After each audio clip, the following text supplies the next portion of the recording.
want to welcome you to the Dean's Roundtable podcast. I am Bridget Johnson, the founder of the Dean's Roundtable, and so excited to have our first in a series of podcasts with Dr. June.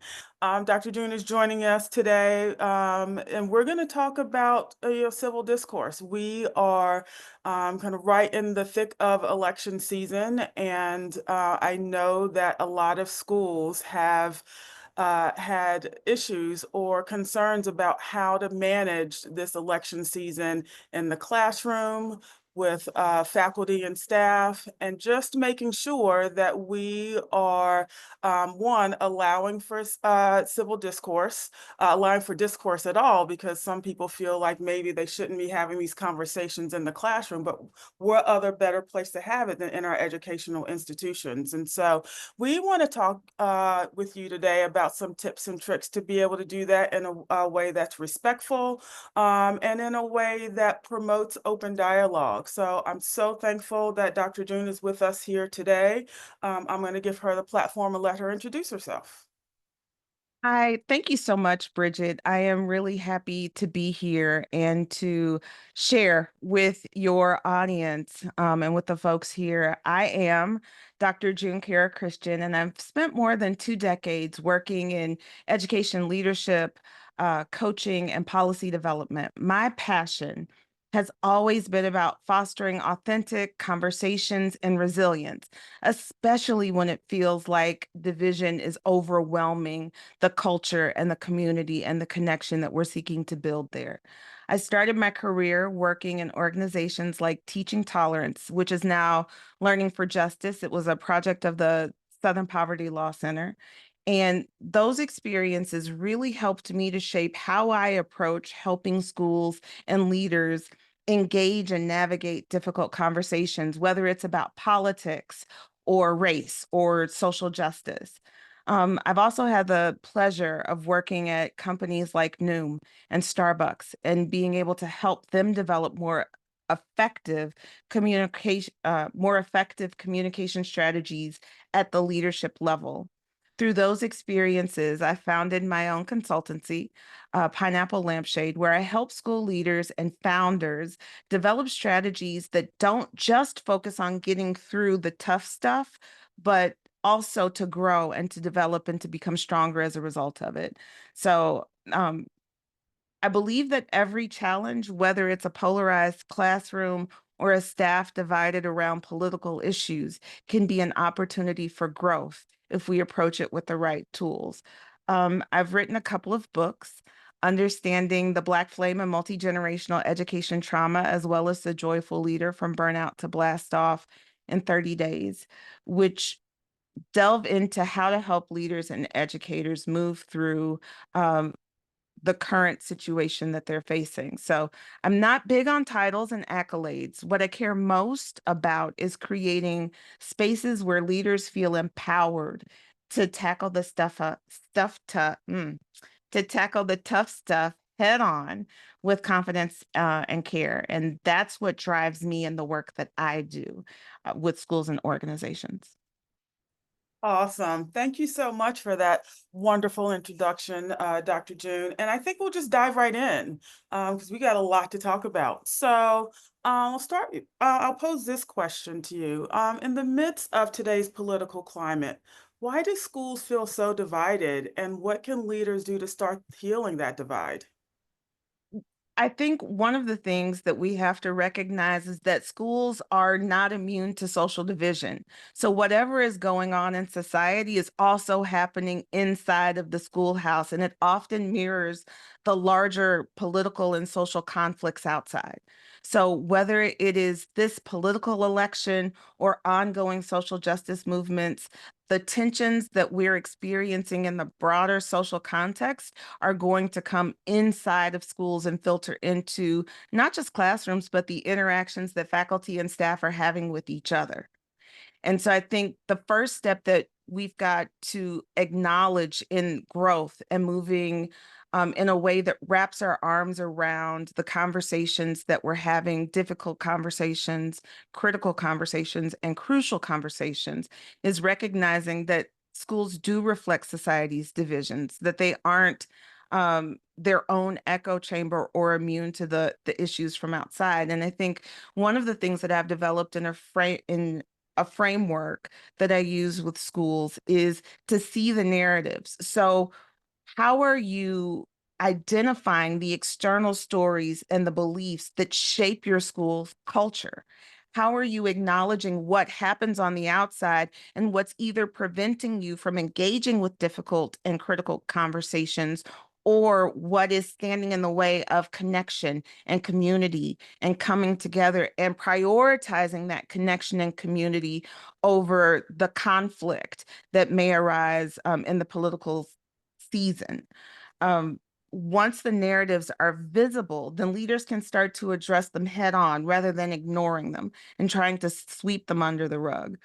If there was an immediate action that I would tell folks that they could do, something that they could do tomorrow, it would be setting aside intentional time to reflect. So if that's in a faculty meeting, or if it is dedicated time for faculty and staff to acknowledge how they're engaging with each other, because oftentimes young people are looking at the people that are leading schools to help them navigate how they should be engaging with each other.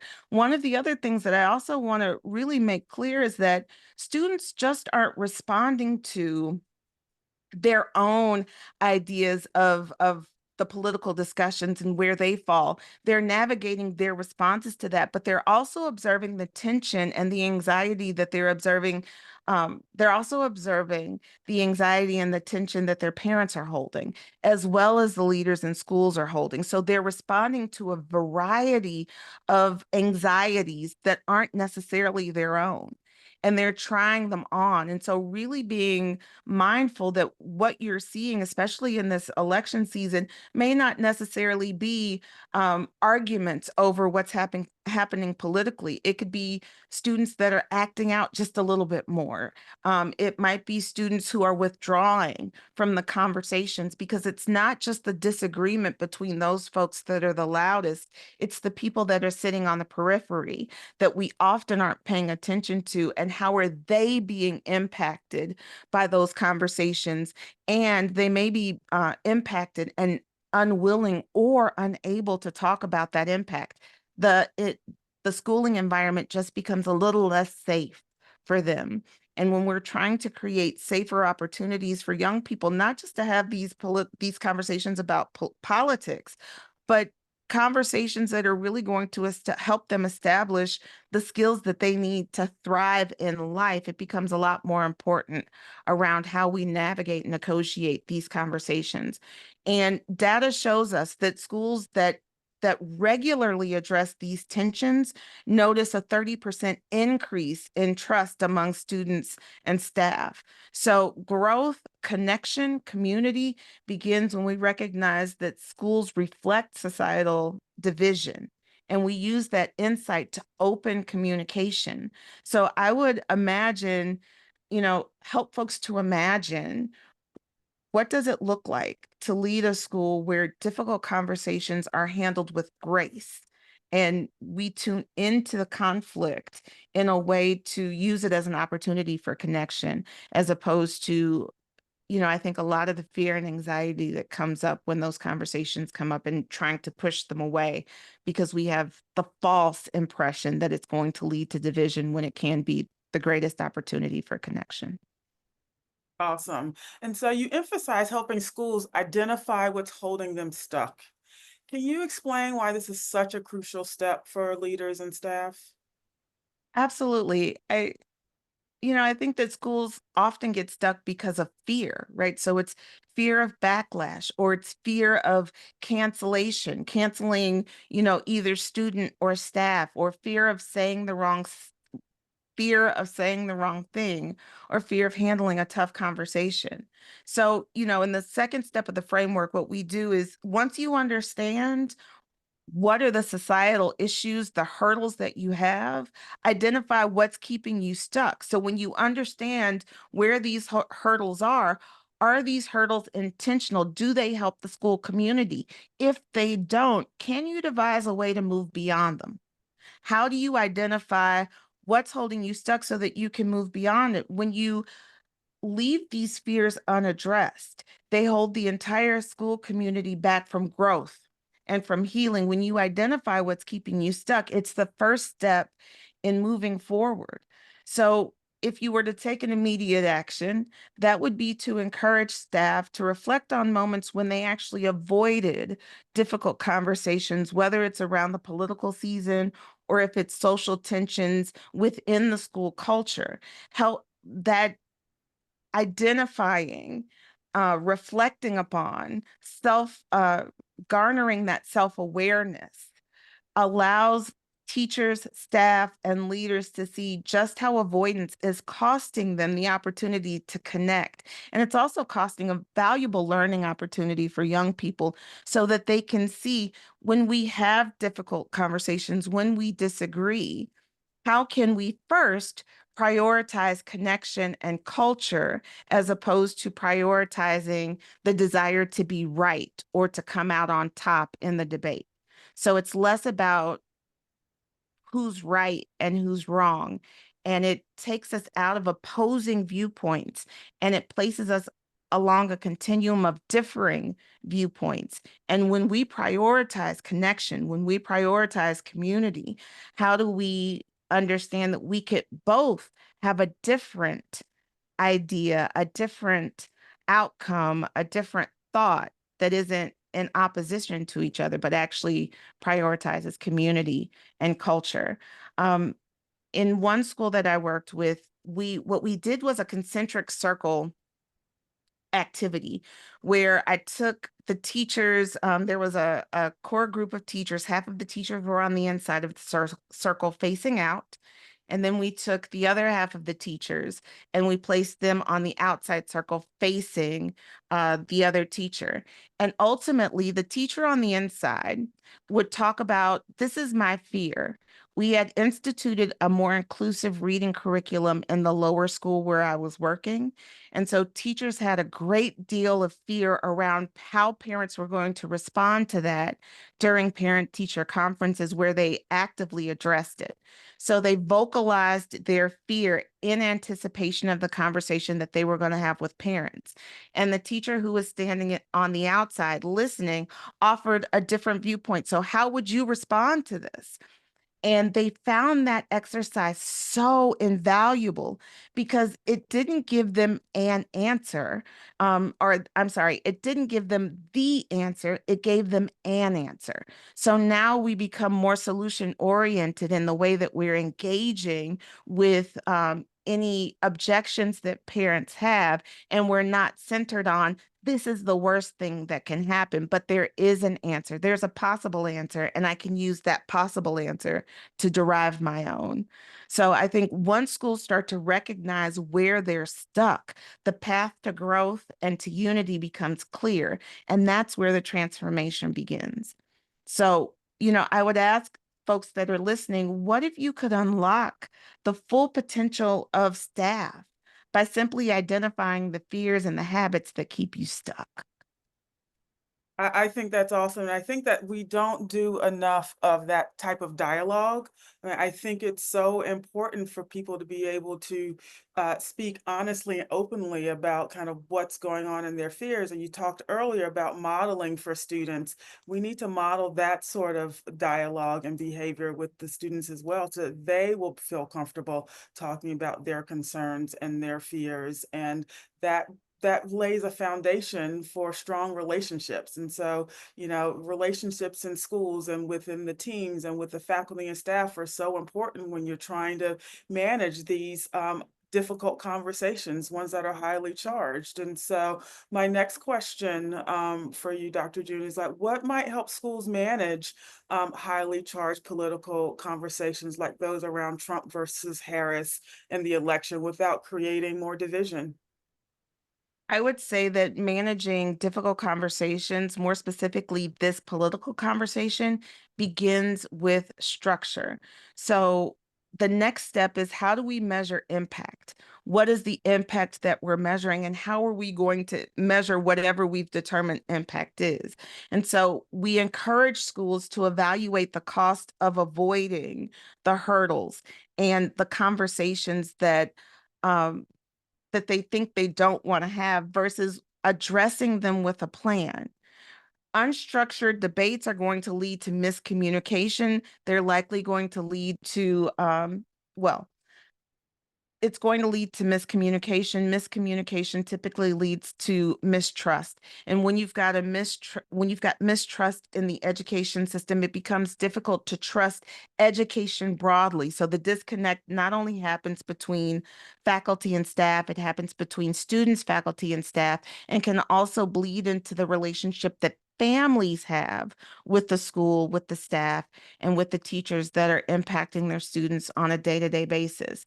And so it opens us up to personal attacks and things that actually violate the code of conduct that all students and families have agreed to upon entering the schooling, upon entering the school.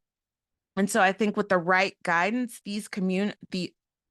with the right guidance, these conversations offer an opportunity for learning, but you really do have to provide some kind of guidance around when we have difficult conversations, what do we do? And I think that's a great conversation to have. I think it's a great question to ask in advance of disagreement, because when we are in a meeting place of ideas, we should come to expect disagreement and hearty disagreement. Because it helps us grow. It helps us better understand what it is that we believe.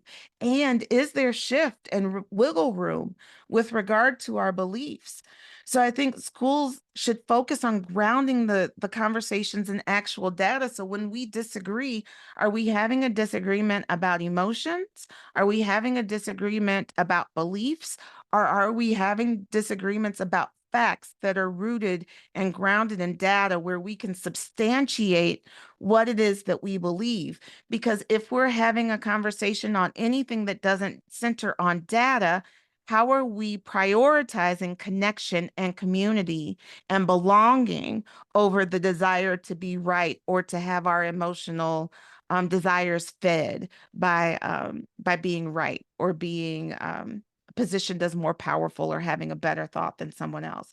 Schools that agree to structure how disagreement happens, not only for students, but also for faculty and staff, notice a 30% decrease in disciplinary action related to political disagreements, but disagreements broadly. So now we've got tools in terms of how we're going to disagree in this community, and that gets added to what it means to be a part of this community. Not only do we look at belonging and we have these rules of engagement with regard to belonging, but a part of belonging, a part of those rules of engagement actually includes how we disagree and how we prioritize community and connection. So imagine a place where students and staff feel that they can engage in political conversations with respect, grounded in facts rather than emotions or bias. Yes, grounded in facts. There's so many things, so many nuggets there that I want to touch on before we move to the next question. I love the idea of um, managing this ahead of time, setting the structure ahead of time, because you can't do it while you're in a disagreement or while you're in the thick of things. It is so important to have these sorts of discussions before you need to have these discussions, right? So I love that Absolutely. part. The other thing that you said that I really love was hearty disagreement. I don't think people I don't think people like to have hearty disagreements. It makes people uncomfortable, but I think the word that hearty is It's a word that I wonderful. would not have used before in describing disagreements. But I think it's meaty, it's dense, it's but also can be filling and be helpful. And so I like the way that you use that term, and I'm going to steal it if you don't mind. Have Um, at it. and then lastly, you talked about is the argument based on fact or emotion? And so we oftentimes don't make that distinction. We just argue and we don't talk about where this passion is coming from. And being able to identify that, I think, is really important. With so much misinformation out there these days, I mean, you You can't trust anything you read. You really have to do your fact checks, right? That's so important. And learning or teaching both students and adults to be more critical in their filtering of information, I think is super important. So, my next question for you, when it comes to focusing on helping students and staff evaluate what they believe based on factual data, how is this skill why is this skill critical, and how can schools foster it? So I think you hit the nail on the head, Bridget, when you talked about misinformation, right? And really wanting to ensure that we are bringing factual data to the table. And also, it creates a wonderful learning opportunity for young people to understand what factual data looks like and to be able to hold other members of the school community accountable. While it doesn't feel comfortable when while it may not feel comfortable when a young person holds us accountable to the rules that we've set, it does provide them with equal footing in in the community with regard to how we understand what it means to be a part of this community. And going back to what I said before, how we disagree as a community. And so, one of the things that I would encourage schools to do is to plan beyond or to plan the vision without the old story. So when you think about all of the hurdles, when you think about the things um that have kept you from advancing, the best conversation that you or that have prevented you from advancing, the best rules of engagement for communication. When you're thinking about what the potential impact could be, now we start to think, how do we plan the vision beyond this story, beyond the old stories that have held us that is beyond the old stories that have held us captive, beyond the habits that we've committed to that aren't conducive to connection and community. It may have been how we've done it in the past, but how do we retool? How do we get better? How do we encourage our communities to embrace the current moment so that we are responsive as opposed to holding the line around this is the way that we've always done it. Schools can foster this skill by encouraging both students and staff to research and question, ask where, when you hear these narratives, where are the narratives coming from? What is it rooted in? Is there a factual source that you can go back to? And it becomes a really wonderful opportunity for the school community to say, what's a factual resource? What are we holding ourselves to? What level and degree of fact are we holding, of data are we holding? So that we can not only hear, but make decisions on data driven, on data supported fact. And it helps to encourage critical thinking for the young people, but it also prepares students for a life outside of the classroom and for vigorous, um, honest. Well, I don't know if I want to say honest, but I think vigorous, truth based, data based conversation. It doesn't mean that emotions aren't important, they certainly are. But making our decisions on emotions often leads to consequences that we may not necessarily want to engage with. And so making sure that um, we're providing a framework for young people that they can use beyond the school walls. So, again, thinking about an immediate action, have students and staff research and present data driven arguments on key political topics, recognizing that it's not always the right time. So, if it's a math classroom, this may not be the place to have that conversation, but as school staff and faculty discuss with each other, this is what came up in math. This is an opportunity for us to engage this conversation when the students move from math to social studies, or what it means to develop an argument when they're in language arts or in communication arts. And so we're building a habit of fact checking that leads to a more thoughtful uh, discussion and a more equitable community. So now we're not relying on emotion and, my emotions are more valid than your emotions, or my biases are better than your biases. No, we're grounding our conversations in fact. Um, and schools are up to 40 times more likely to see uh, an increase in critical thinking skills and fewer emotional outbursts when we are implementing fact-based dialogue in the classroom as opposed to going off of what we heard or what someone else said when we get to the root of a lot of the what we believe to be fact. Um, so I would encourage the leaders again who are listening, what if your school became a space where every discussion, whether it was political or otherwise, was rooted in fact and critical thinking? And what impact does that have on young people through their educational journey, not only once they graduate, but then also should they matriculate and then beyond? Something that you said that I wanted to touch on is just the fact that, the emotion versus the fact piece. And I don't know if we do enough in schools to help students manage emotions. I mean, they're such emotional beings at that time, right? Adolescence is a very emotional time.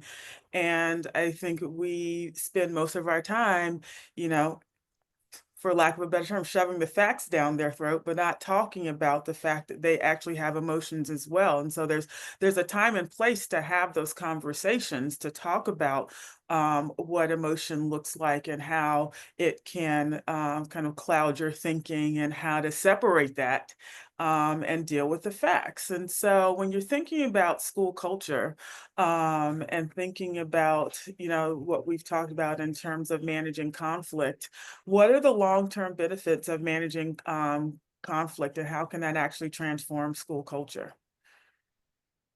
I think it really does depend on how the school community views conflict, right? So managing conflict isn't just about resolving a dispute in the moment. We have to make it something that's deeper, that's broader, that's more long term. It's about creating a school culture where respect and clarity are the foundation. And so, when you start thinking and envisioning what this new school community can look like with a framework in place that really does help young people as well as the adults in the community begin to think beyond what disagreement looks like in a way that's unstructured and begins to structure the school community, which also I think inherently builds trust, right? Because we know that systems and processes, habits, and ways of being help to establish a sense of safety. And so when we're doing that in a way that helps us disagree, then that becomes a part of the ethos where we can respect, where we can trust, where we are engaging with each other in very clear ways, and then we're able to implement and embody this new school culture that actually helps schools to integrate this that helps schools to integrate these values into everything that they do. So when staff and students are trained to handle conflict constructively, it creates an environment where differences are welcome and conversations can lead to growth, where you're not scared to have the difficult conversation, where it's not necessarily seen as easy, but you don't have to fear it. You've got the tools that are necessary to move forward. It's not just a short-term solution, it transforms the entire culture. So, the immediate action is to encourage faculty and staff to model the behaviors how they communicate with each other is directly modeled for students. So, creating an environment of open, respectful communication among staff naturally leads to the same among the student body. So, in one of the partner schools that I've worked with, we saw a 25% increase in student engagement and a significant rise in trust between students and faculty. So it's about imagining a school where conflict is no longer feared, but seen as an opportunity for growth, learning, and connection. Transforming school culture mm, isn't just about managing conflict. It's about building a foundation of trust and respect and resilience that's going to last for years to come, and not just within the culture of the school, but it extends that culture, that school culture, into the broader society as the young people move on, and live their lives in a way that they can thrive. Wonderful. And so I know that you've kind of talked about this already, but what are some telltale signs of a healthy community? Because I think that's important for people to see practically what this looks like on the ground. Can you give us some of those? Sure. I think ultimately a minimized fear when it comes to engaging in difficult conversation. It is also the belief that the community can withstand difficult conversation. It is a community that is organized around its mission and that seeks to live its values.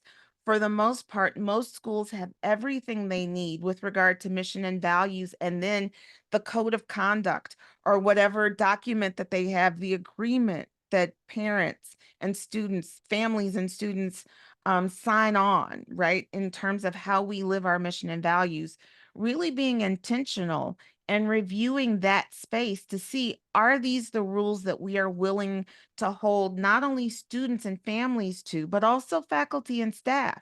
Are we capable of modeling what we are expecting students and families to do? And are we being intentional about the ways that we monitor those things? More are in the way that we model those things. And then I think lastly, it is an openness um, to whatever comes up, and reflecting. The self-awareness that each person in the community brings is certainly important, and that self-awareness also feeds into community reflection. So how are we reflecting on our behavior? Not only students reflecting on their behavior, but faculty and staff taking the time to reflect on their personal behavior, but also as a staff, as these concentrated units. So when you think about middle school, for example, if you take middle school teams, reflecting, what am I doing in my classroom? But then together, how are we modeling for students the code of conduct that we've agreed to as a school community? And being super intentional, providing those spaces. And then the last piece, I know I said that that was the last piece, but I think this is a caveat that's really crucial, is asking for student and family feedback. We have to have student voice present. If it's not working, simply beating kids over the head and saying, these are the rules, if it's not something that they can operationalize, or if it's not something that they see modeled, they likely aren't going to implement. They likely aren't going to embody. So, asking, how is this landing with you? And then also getting feedback from families that support students. Do you see what's happening in the school community bleeding into your household? And in what ways? Is it a positive or a negative impact? How are students responding to what's going on? What feedback are you receiving? And then what feedback do you have for us so that we can be a constant support for each other? Wonderful. And so I actually, one question I've had, and I've had this discussion with a couple of colleagues, there are a lot of schools now who have decided to kind of take a neutral stance and not say anything one way or the other about whether it's civil discourse or kind of what's happening. What is your take on that? I think that it I think that it limits young people. So it doesn't provide any of us with an opportunity to really discuss how we're feeling. So, those emotions, you mentioned it earlier, Bridget, and I think it's super important. Emotions are present. So even if we are moving toward wanting to factually ground whatever we're talking about in terms of conflict, that's a way for us to move through conflict. It doesn't mean that we don't have emotions. It doesn't mean that the things that we're saying don't mean something to us, that they don't matter to us. And so when we approach um, engagement from this place of it's not just neutrality, that's silencing, and it also creates a community, or it creates a feeling of toxic positivity. So we're all just supposed to be happy and pretend that we don't have these firmly rooted, deeply held, deep-seated beliefs that come from people who love us best and the people that we observe and deeply respect. And so I recognize that not every person in a school community wants to place their political beliefs on blast, right? For a lot of us, we believe, we were raised, we have come to understand that our political beliefs are our political beliefs, and we don't necessarily want to share them. I think that there's also value in being able to have that conversation too, and to share with young people, I don't want to share this with you, and here are a variety of reasons why people may not want to engage in this conversation.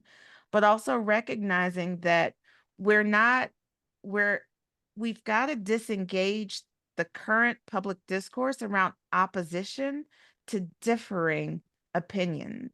So we can have a variety of opinions, and it doesn't mean that we can't connect. It doesn't mean that we have to ignore those.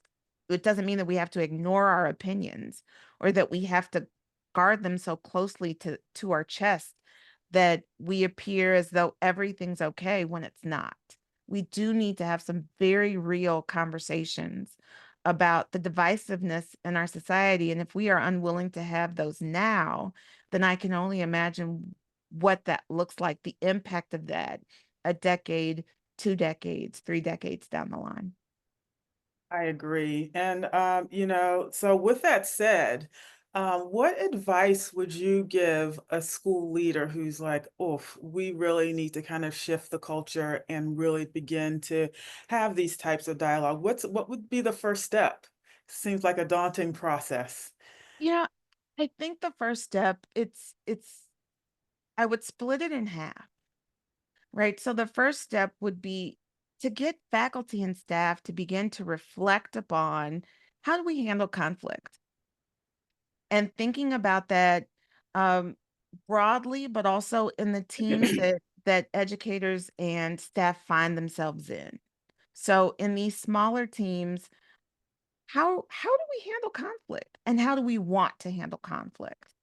And then that second step, like the 1A and the 1B, would be to ask students, what do you observe? What does conflict resolution feel like in this community? So that school leaders have a very clear understanding with regard to what faculty and staff believe that they're doing, and then also how students are engaging with what they feel faculty and staff are doing or aren't doing. And I think engaging families comes in there at some point, but I think really thinking through, where are we right now? What are what are the hurdles that society has prevented, or what are the hurdles that society has presented for us in terms of how we view each other, how we view identities, and then how does that get taken up in our school community? And then based upon those facts, you can begin to think about, what does a plan look like for us to move forward to ensure that we have the proper rules of engagement in place, so that when conflict comes up, we're able to handle conflict, regardless of whether it's the political season, it's a social justice movement, or it's whether or not we're offering the right foods in the cafeteria, so that we are a community that is centered and rooted on ensuring that connection and community are the highest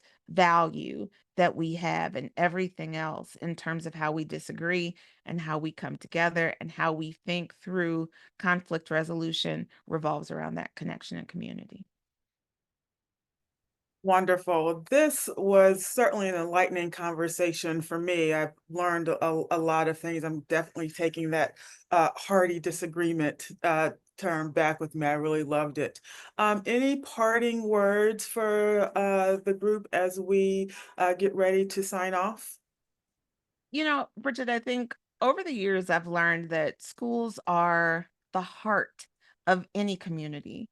And when schools are divided, regardless of whether it's by politics or social issues or cultural tensions, it's not just an academic issue. It ripples through how students show up in the world, how staff communicate, and how everyone in that community interacts with each other. Um, what I would say is I think the what I would say is that the framework that I've developed is based upon what I've lived and what I've seen firsthand, not only in schools, but also organizations and communities that I've worked with and that I've lived in.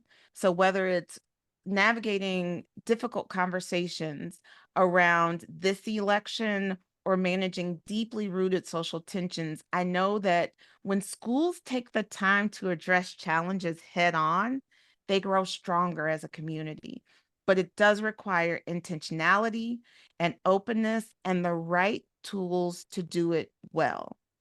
Um, it can be overwhelming to do this work, whether you are a school leader or you are trying to guide a divided faculty, um, or an educator working to create a safer space for students to express themselves. Um, I've been in those spaces and I've seen the transformative power that comes when leaders take courageous steps to engage with tough conversations.